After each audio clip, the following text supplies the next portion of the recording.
Conceive, believe, achieve. This is former UFC middleweight champion of the world, Michael Bisping. Paddy the Baddy here, you're listening to Combat Sports UK. And you're watching Combat Sports. My next guest is heading out to Toronto January 20th to take on hometown favorite Malcolm Gorodn. It is Jimmy Flick back here on the program. Jimmy, how are you, man? Hey, man, I'm doing good. Just finished up my second session. Can't wait for January 20th, man. And love the veteran move of doing the interview in the car. It's quiet, good lighting, so definitely appreciate that. Where are you heading to after this? Right now, I'm actually waiting for my daughters to get out of school, and then I'll be at wrestling practice tonight at Sand Springs. There we go. Busy guy. When did you find out about this fight? Obviously, we still have time, a lot of time before the fight, but it seemed like you got more than enough notice. Oh, yeah. They gave me I think I knew 16 weeks out, and everybody's like, oh, well, that's great. Well, kind of, because 16 weeks out, I can't really just jump into a really, really hard fight camp, so got to kind of manage things, but it is great. It helped out a lot. Went and did some training with Jonathan Martinez back in November, kind of been jumping all over the place, just getting all that work in that I need to get in. Very cool. How did you and Jonathan link up? Me and Jonathan's known each other for a long time. I actually tried to fight Jonathan back in the day before we made it to the UFC. A lot of people don't know, but Jonathan used to be a flyweight, and he fought at flyweight for a while, and he was a local champ where I live, and we tried to link up and fight a few times. It never happened. We've always followed each other's careers, and we linked up on Facebook. He invited me down, and it was a great week of training. His guys are good, and they're at altitude as well as 3,000 feet above altitude. So really pushed my cardio, and it was great to work with somebody like Martinez. Why haven't we seen you since June? I'm sure you wanted to fight sooner than this. Yeah, I was actually, I got offered to fight Bruno Silva when in September when Cody Durden was going to fight him. And Cody pulled out because he beat Jake Hatley and had some injuries. And they called me and offered me to fight. I took the fight the next day, and then I was told Bruno got hurt. And then shortly after that, a few weeks after that, they offered me Malcolm Gorodn. Sign me up. Did you know much about Malcolm before taking this fight? Yeah. If you go back and look at it and realize it, a lot of people probably don't know this, but Malcolm Gorodn is actually in the UFC because of me. And then people are like, well, what do you mean? I'm like, well, if you go back and look at it, Malcolm Gorodn was, what was he like?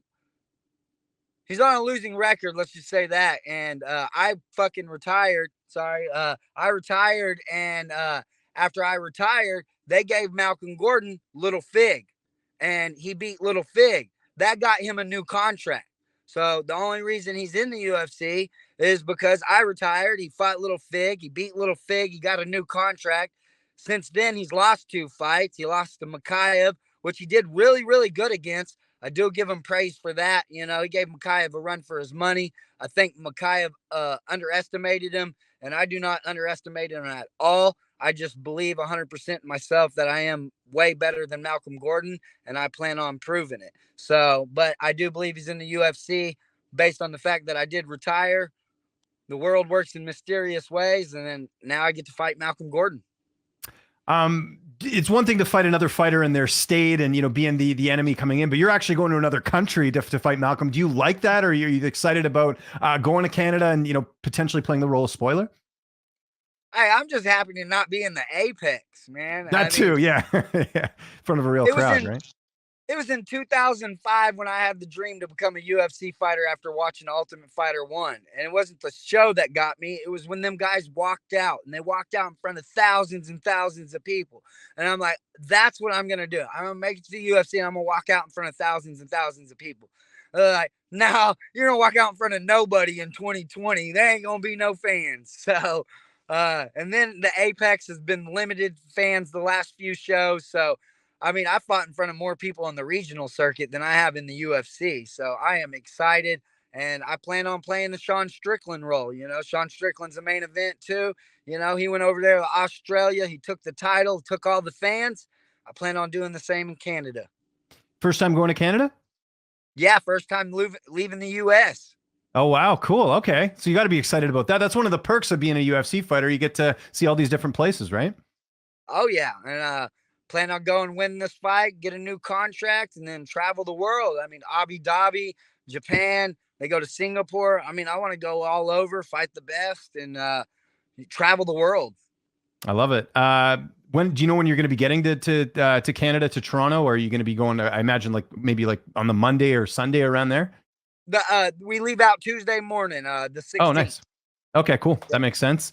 Training camp. You talked a bit about working with Jonathan Martinez. Who've been some of the main training partners for you back home? Who are you working with?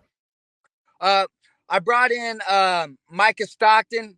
He is a Marine. He's a Brazilian Jiu-Jitsu black belt. He's got pro boxing. He's a pro MMA fighter.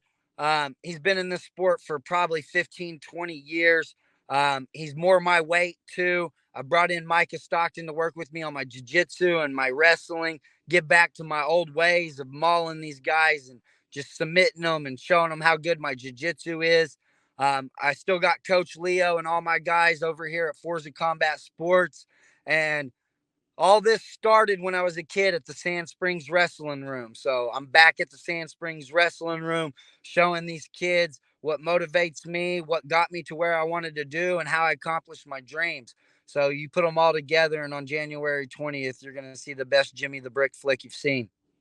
Who's making the trip with you as far as your corner? Who'll be in the cage with you? Coach Leo, my best friend, Mike Jackson, and Micah Stockton.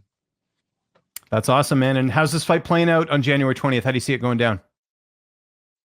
In this one, most of the time, I always tell everybody, I predict my hands getting raised. At the end of the day, that's all I care about. But in this fight, I'm going to finish Malcolm Gorodn. I'm going to take him down. I'm going to maul him, and I'm going to tap him out. And under 3, I'm finishing him. This will be my 4th fight in the UFC, and I haven't hit the scorecards, and I don't plan to hit the scorecards. But if I do hit the scorecards, I'm willing to go all 15 minutes and dominate, just like I did Nate Smith on the Tuesday Night Contender before I finished him in the 3rd round. We got a big title fight coming up in your division this Saturday between Alexander Pantoja and Brendan Royval. Who do you see winning that fight? Who do you think gets it done?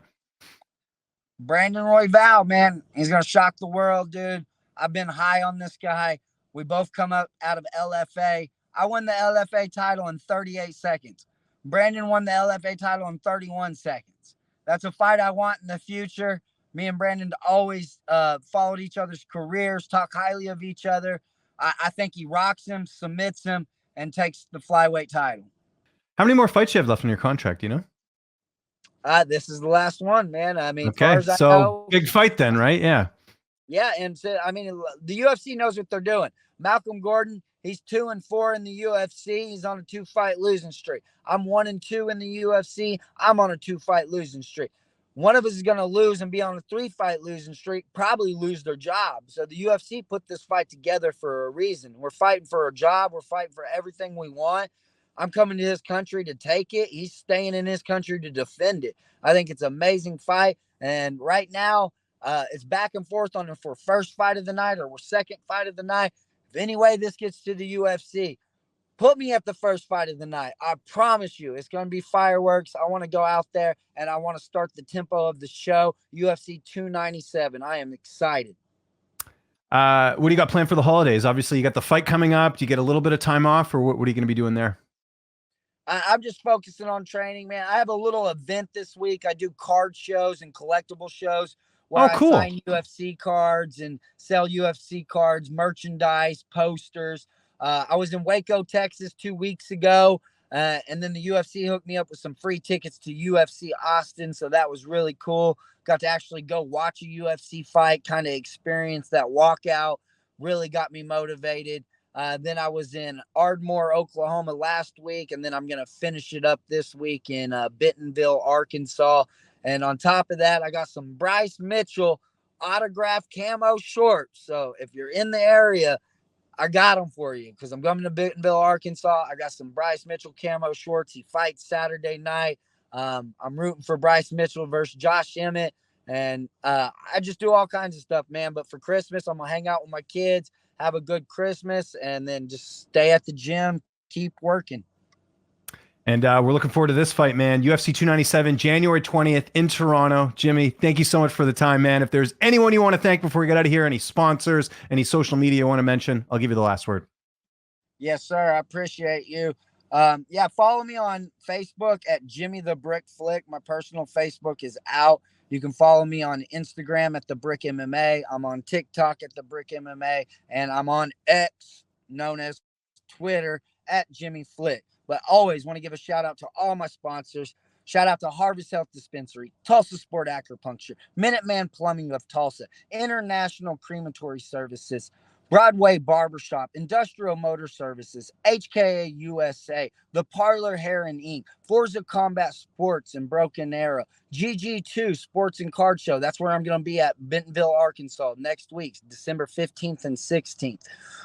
Shout out to Inkwell Printing, Vista Pools and Outdoor Living, Micah Stockton, my training partner, my insurance broker, if you need an insurance broker, Rich Fairbanks with MAJ Mafia, my lawyer, Palmer Law, all my sponsors for the support. I can't thank you enough. And tune in January 20th, ESPN Plus, UFC 297. Watch me take out Malcolm Gorodn.